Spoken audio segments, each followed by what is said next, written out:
सभी दोस्तों का हार्दिक स्वागत है मेरे यूट्यूब चैनल इतिहास तरंग में। एक बार फिर से दोस्तों हम आपके सामने उपस्थित हैं वस्तुनिष्ठ प्रकार के प्रश्नों को लेकर। एमसीक्यू टेस्ट सीरीज आपके सामने लेकर हम उपस्थित हैं और आज हम चल रहे हैं एमसीक्यू 18 नंबर की सीरीज को लेकर।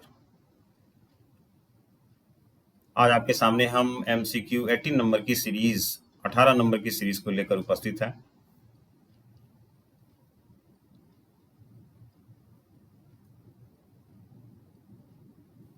एमसीक्यू 18 नंबर की जो सीरीज है उस एमसीक्यू 18 नंबर की सीरीज के अंतर्गत हमने कोशिश किया है कि एंसेंट हिस्ट्री के ही प्रश्न इसमें शामिल किए जाएं। तो चलिए दोस्तों हम बढ़ते हैं एमसीक्यू 18 नंबर की सीरीज की तरफ।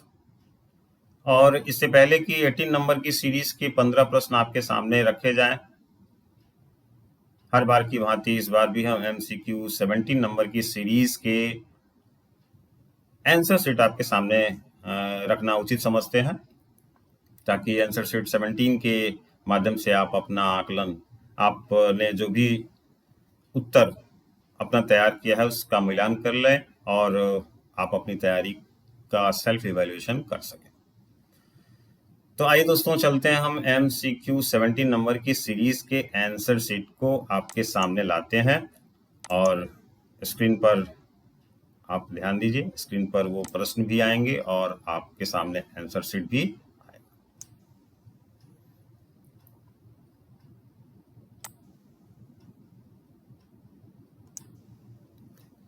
एमसीक्यू 17 नंबर के जो प्रश्न आपसे पूछे गए थे उनके उत्तर, एक तरफ प्रश्न है और एक तरफ उसके उत्तर दिए हुए हैं, आप इससे अपना मिलान कर लें। चलिए जल्दी जल्दी मैं आपके सामने इसके उत्तर आपको बता देता हूं। पहला प्रश्न जो था, ऋग्वैदिक काल में स्त्रियों के संबंध में कौन सा कथन असत्य है? तो स्त्रियां यज्ञ अनुष्ठान करती थी, बिल्कुल सही है ये बात। स्त्रियां सभा में भाग लेती थी, ये बात भी बिल्कुल सही है। स्त्रियां युद्ध में भाग लेती थी, ऐसा कोई विवरण हमें नहीं मिलता है।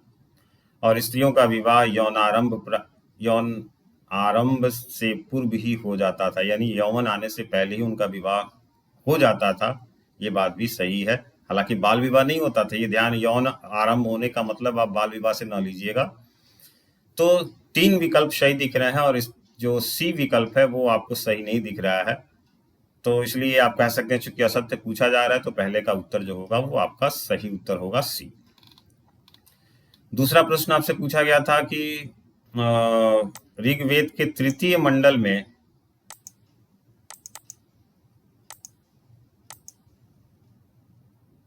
ऋग्वेद के तृतीय मंडल की रचना विश्वामित्र ने की थी, इसमें उल्लिखित गायत्री मंत्र किसको समर्पित है? तो गायत्री मंत्र जो था वो सवित्री से समित्री नाम की देवी को समर्पित किया गया। सविता जिसको आप कहते हैं, इसके लिए शब्द जो प्रयोग किया गया है सवित्री किया गया है। कहीं कहीं किताबों में आपको सविता भी मिलता है। तीसरा प्रश्न था, निम्नलिखित में से कौन भोगास्कोई अभिलेख में उल्लिखित आर्य देवता नहीं है?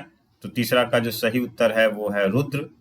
जिन आर्य देवताओं का विवरण भोगास्कोई अभिलेख में मिलता है उसमें क्रमशः नाम है इंद्र, मित्र, वरुण और नाशत्य। तो रुद्र उसमें कहीं नहीं आता है। 4 नाम आते हैं, इंद्र, मित्र, वरुण और नाशत्य। रुद्र आपका आर्य देवता की श्रेणी में शामिल नहीं है भोगास्कोई अभिलेख में। तो इस तरह से आपका सही उत्तर होगा ए। चौथा प्रश्न जो था, पुनर्जन्म का सर्वप्रथम उल्लेख किस ग्रंथ में मिलता है? किस वैदिक ग्रंथ में मिलता है? तो पुनर्जन्म का सर्वप्रथम उल्लेख हमें बृहदारण्यक उपनिषद में मिलता है। जब हम वैदिक ग्रंथों की बात करते हैं तो वैदिक ग्रंथों को हम कई सेक्शन में बांटते हैं। वेदों पर आधारित जो पुस्तकें हैं, ऋग्वेद, सामवेद, उनको बाद में नए ढंग से जो समझाया गया है, उनको और इजी बनाकर उनको ब्राह्मण ग्रंथ कहा गया है। फिर आरण्यक ग्रंथ आए हैं, फिर उपनिषद आए हैं। यानी वैदिक ग्रंथों की जो अंतिम परिणति है वो उपनिषदीय ग्रंथों को मानी जाती है। तो बृहदारण्यक उपनिषद में पुनर्जन्म का सर्वप्रथम उल्लेख किया गया। तो सही उत्तर होगा चौथे का डी। पांचवा प्रश्न था, निम्नलिखित में से किसे धर्म चक्र परिवर्तन कहते हैं? तो सभी जानते हैं कि धर्म चक्र परिवर्तन का मतलब महात्मा बुद्ध द्वारा अपने 5 शिष्यों को सारनाथ में दिया गया उपदेश, प्रथम उपदेश को ही धर्म चक्र परिवर्तन कहा जाता है। तो सही उत्तर होगा पांचवे का ए। छठा का जो है, निम्नलिखित में से कौन बौद्ध धर्म का एक महायानवादी संप्रदाय नहीं है? तो विज्ञानवाद जो है वो महायानवादी संप्रदाय नहीं माना जाता है। तो आपका सही उत्तर छठे का सी होगा। सातवां प्रश्न में जिसमें कथन और कारण दिए गए थे, तो देखिए कथन सही है, आर भी सही है, यानी कारण भी सही है। बौद्धों का निर्माण जैनियों के निर्माण से भिन्न था, बिल्कुल सही बात है। जैनियों में तो उपवास के माध्यम से भी निर्माण करने की विधि का उल्लेख किया गया है, बौद्धों में इस तरह का कोई उल्लेख नहीं मिलता है, बौद्ध ग्रंथों में इसका कोई उल्लेख नहीं मिलता है। तो दोनों की विधियां अलग थी। जैन धर्म में अहिंसा पर अधिक बल दिया गया। देखिए दोनों में अहिंसा की बात की गई, लेकिन जैन धर्म में अहिंसा पर बहुत ज्यादा फोकस किया गया, ये बात भी सही है। तो कथन और कारण दोनों सही है, लेकिन जो कारण है वो व्याख्या नहीं करता है, यानी अहिंसा पर अधिक बल देने के कारण ही बौद्धों का निर्माण जैनियों के निर्माण से भिन्न था, ये कहना गलत है। तो आपका सही उत्तर होगा बी। ए और आर दोनों सही है, लेकिन आर ए की समुचित व्याख्या नहीं करता है। आठवां प्रश्न था, MCQ 17 का, किस बौद्ध ग्रंथ में 16 महाजनपदों की चर्चा की गई है? तो अंगुत्तर निकाय नाम का जो ग्रंथ है बौद्ध ग्रंथ, उसमें 16 महाजनपदों का उल्लेख मिलता है। नवा सवाल था कि किस जैन ग्रंथ में 16 महाजनपद का उल्लेख मिलता है? तो जैन ग्रंथों में भगवती सूत्र नाम का जो जैन ग्रंथ है उसमें 16 महाजनपद का उल्लेख किया गया है। तो 9वां का सही उत्तर होगा बी। 10वां जो प्रश्न था, निम्नलिखित में से किस राज्य को अजातशत्रु ने मगध साम्राज्य में मिला लिया? तो काशी और वज्जी, ये 2 राज्य ऐसे थे जिसको मगध सम्राट अजातशत्रु ने मगध साम्राज्य में मिला लिया था। तो 10वां का सही उत्तर होगा ए। 11वां प्रश्न था, निम्नलिखित में से किस शासक ने मगध साम्राज्य की राजधानी राजगीर से पाटलिपुत्र स्थानांतरित की? ये बहुत कॉमन प्रश्न है, बहुत पॉपुलर प्रश्न है, ये बार बार पूछा जाता है प्रतियोगी परीक्षाओं में। इसका सही उत्तर है उदयीन। उदयीन वह पहला सम्राट था जिसने अपनी राजधानी को राजगीर से, जिसने मगध साम्राज्य की राजधानी को राजगीर से पाटलिपुत्र स्थानांतरित किया। 12वां सवाल, मगध साम्राज्य के उत्कर्ष का निम्नलिखित में से क्या कारण था? तो देखिए मगध साम्राज्य के एक शक्तिशाली साम्राज्य के रूप में उत्कर्ष होने के बहुत सारे कारण थे। आपको चैप्टर जब एंशिएंट हिस्ट्री पढ़ाई गई तो बताया गया होगा, भौगोलिक स्थितियां भी थी। राजगीर पहाड़ियों के बीच में अवस्थित क्षेत्र था, और वो पूरा इलाका आप कह सकते हैं कि खनिज पदार्थों से भरा हुआ था, आदिवासी जनजाति लोगों के माध्यम से भरा हुआ था, जिसमें सेना का विशाल निर्माण करने में कहीं ना कहीं सुविधा हुई। झारखंड का इलाका जानते ही आपके लौह अयस्कों से परिपूर्ण होता था, तो सामरिक स्थिति भी उनकी बेहतर थी, उस क्षेत्र की स्थिति बेहतर थी, भौगोलिक स्थिति भी बेहतर थी, और साथ ही साथ मगध साम्राज्य में एक से एक बेहतरीन शासक और प्रतिभाशाली शासक हुए, तो योग्य और शक्तिशाली शासक भी थे। तो 12 का सही उत्तर जो होगा वो आपका डी होगा। ये सभी कारण महत्वपूर्ण थे। 13वां प्रश्न था, शिशुनाग के समय में मगध साम्राज्य की राजधानी कहाँ थी? तो शिशुनाग के समय में जब हम मगध साम्राज्य की राजधानी की बात करते हैं तो उसके समय में मगध साम्राज्य की राजधानी वैशाली हुआ करती थी। तो 13वां का सही उत्तर सी होगा। 14वां प्रश्न, 16 महाजनपदों में से एक अवंती की राजधानी कहाँ थी? 16 महाजनपदों में से जिस एक अवंती राज्य की चर्चा की जाती है उसकी जो राजधानी थी उसे हम उज्जैनी के नाम से जानते हैं। आज हम उसे उज्जैन के नाम से संबोधित करते हैं, जो आज मध्य प्रदेश में है। और 15वां सवाल, ग्रीक लेखकों के द्वारा किस शासक के लिए अग्रमीज शब्द का प्रयोग किया गया? ये भी बहुत कॉमन प्रश्न है, बहुत बार प्रतियोगी परीक्षाओं में पूछा जाता है। और धनानंद, जो मौर्यों के आने से पहले जो नंद वंश था उसका अंतिम शासक धनानंद को ही एक तरह से जो यूनानी लेखक थे उन लेखकों ने अग्रमीज शब्द का प्रयोग किया है धनानंद के लिए। तो 15 का सही उत्तर होगा आपका डी। तो इस तरह से आंसर सीरीज MCQ 17 नंबर के जो प्रश्न थे 15, उनके उत्तर आपके सामने व्याख्या सहित रख दिए गए। अब हम चलते हैं दोस्तों MCQ 18 की तरफ। 18 नंबर के इन टेस्ट सीरीज की श्रृंखला की तरफ।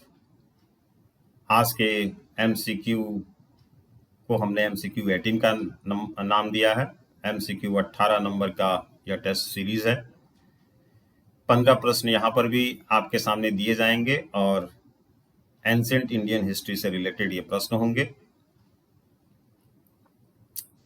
कोशिश किया हमने कि आसान प्रश्न आपको इस बार दिए जाएं। विगत 2 टेस्ट सीरीज में थोड़े से मैंने कठिन प्रश्न रखे थे, इस बार मैंने प्रयास किया है कि थोड़ा सा आसान प्रश्न आपके सामने रखा है। तो चलिए चलते हैं दोस्तों एमसीक्यू 18 नंबर की सीरीज की तरफ, जिसमें 15 प्रश्न आपके सामने क्रमशः स्क्रीन पर आते जाएंगे। आप उन्हें देखते चलिए और उन्हें नोट करते चलिए। पहला प्रश्न है एमसीक्यू 18 नंबर की सीरीज का, निम्नलिखित में से किस शासक ने जैन धर्म को अपनाया था? 4 ऑप्शन है आपके सामने। अजातशत्रु, पुलकेशिन, चंद्रगुप्त मौर्य, बिंदुसार। आपको बताना है कि शासक ने जैन धर्म को अपना लिया था। दूसरा सवाल है, प्रसिद्ध विक्रमशिला विश्वविद्यालय की स्थापना किस शासक ने की? महिपाल, देवपाल, गोपाल, धर्मपाल। 4 विकल्पों में से एक विकल्प का चयन करना है। एमसीक्यू 18 नंबर की सीरीज का तीसरा महत्वपूर्ण प्रश्न, कादम्बरी का लेखक कौन था? 4 विकल्प हैं, बाणभट्ट, बिंदुसार, हर्षवर्धन और इनमें से कोई नहीं। एमसीक्यू 18 नंबर की सीरीज का चौथा महत्वपूर्ण प्रश्न, मौर्य काल में सबसे अधिक प्रचलित सिक्का था। पिछले सीरीज में आपसे पूछा गया था कि सबसे प्राचीन सिक्कों को क्या कहते हैं। इस बार आपसे सवाल पूछा गया कि मौर्य काल में सबसे पॉपुलर सिक्का किसको कहते थे? काशार्पण, निष्क, सुवर्ण और आहत। पांचवा प्रश्न है एमसीक्यू 18 का, निम्नलिखित में से किसे गुप्त शासन काल में सर्जन के रूप में जाना जाता है? बहुत इंपॉर्टेंट प्रश्न है। सर्जन के रूप में ख्याति किसको मिली हुई है, ये आपको बताना है। 4 विकल्प हैं, सुश्रुत, सौनक, नागार्जुन और इनमें से कोई नहीं। एमसीक्यू 18 नंबर की सीरीज का छठा महत्वपूर्ण सवाल है, किस गुप्त राजा का उल्लेख कविराज के रूप में किया गया है? आपको बताना है इन 4 विकल्पों में से किस राजा के संदर्भ में उल्लेख कविराज शब्द से संबोधित करते हुए कहा गया? समुद्रगुप्त, चंद्रगुप्त प्रथम, चंद्रगुप्त द्वितीय और कुमारगुप्त। इन 4 विकल्पों में से किसी एक विकल्प का चयन आपको करना है। एमसीक्यू 18 नंबर की सीरीज का 7वां प्रश्न आपके सामने स्क्रीन पर दिया हुआ है, गौर से देखें। गुप्त साम्राज्य की बाघ चित्रकला का यह एक प्रकार है, बाघ चित्रकला। तो गुप्त साम्राज्य की बाघ चित्रकला किस राज्य से प्राप्त हुई है? मध्य प्रदेश, बिहार, छत्तीसगढ़ और महाराष्ट्र। इन 4 विकल्पों में से किसी एक विकल्प का चयन आपको करना है।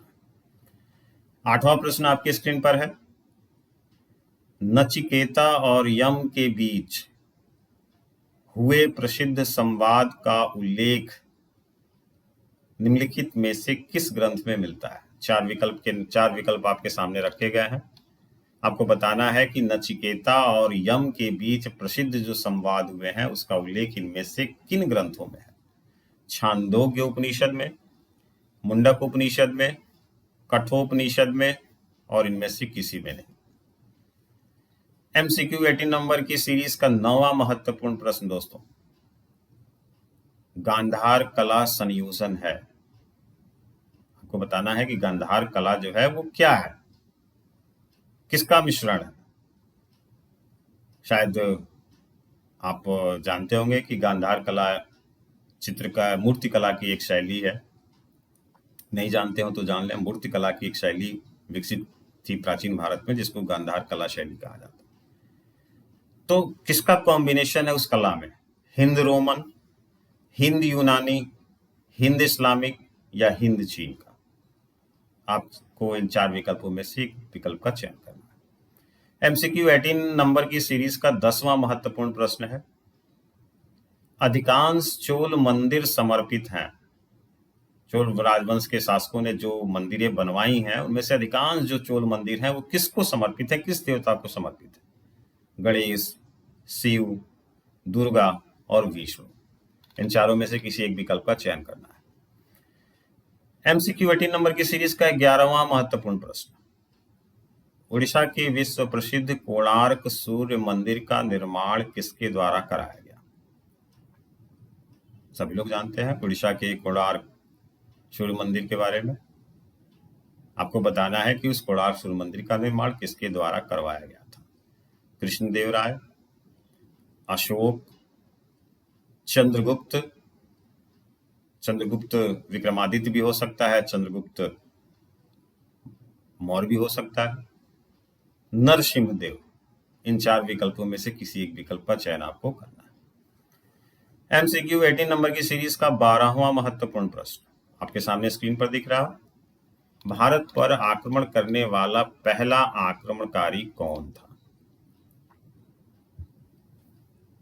पिछले क्विज में आपसे सवाल पूछा गया था, भारत पर आक्रमण करने वाला पहला तुर्क आक्रमणकारी कौन था। अब आपसे सवाल पूछा गया है कि भारत पर आक्रमण करने वाला पहला आक्रमणकारी आप एक बार गौर से समझ लें कि जो विकल्प आपको दिए गए उन विकल्पों में से ही आपको पहले का सिलेक्शन करना है, ठीक है ना। तो 4 विकल्प है, मोहम्मद बिन कासिम, महमूद गजनबी, मोहम्मद गोरी और नादिर शाह। इनमें पहला आक्रमणकारी कौन था आपको चूज करना है। नेक्स्ट प्रश्न की ओर चलते हैं। MCQ 18 नंबर की सीरीज का 13वां महत्वपूर्ण प्रश्न आयुर्वेद संबंधित है। आयुर्वेद का नाम सभी ने सुना होगा। आपको बताना है कि आयुर्वेद किससे संबंधित है इन 4 विकल्पों में से? शिल्प कला से, संगीत से, जीव विज्ञान से और डी पर्यावरण से। MCQ 18 नंबर की सीरीज का 14वां प्रश्न बहुत सीधा सा, बहुत सिंपल सा प्रश्न है। भारतीय दर्शन की कितनी शाखाएं हैं? 4, 6, 8 और 10।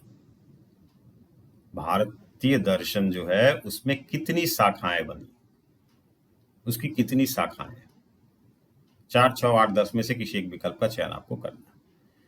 और आज के MCQ 18 का अंतिम और 15वां सवाल आपको बताना है, उपनिषदों की कुल संख्या कितनी है?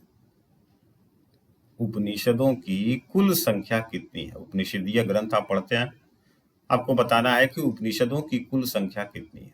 108, 118, 128 और 158। तो दोस्तों इस तरीके से आपको बताना है कि इन 15 प्रश्नों के उत्तर आपको कमेंट सेक्शन के माध्यम से हम तक पहुंचाने हैं और कोशिश कीजिए कि इन 15 प्रश्नों के उत्तर निर्धारित समय पर आप हम तक पहुंचा सकें। उम्मीद करता हूं कि ये 15 प्रश्न आपके ज्ञान की अभिवृद्धि में सहायक होगा। और दोस्तों अगर आप लोगों को ये सीरीज पसंद आ रहा है तो कमेंट के माध्यम से हमें सूचित करें, अधिक से अधिक लाइक करें, शेयर करें, कमेंट करें और चैनल के परमानेंट सब्सक्राइबर बने रहें। ढेर सारी शुभकामनाओं के साथ आज अब हमें विदा दीजिए। बहुत बहुत धन्यवाद आप सभी लोगों का।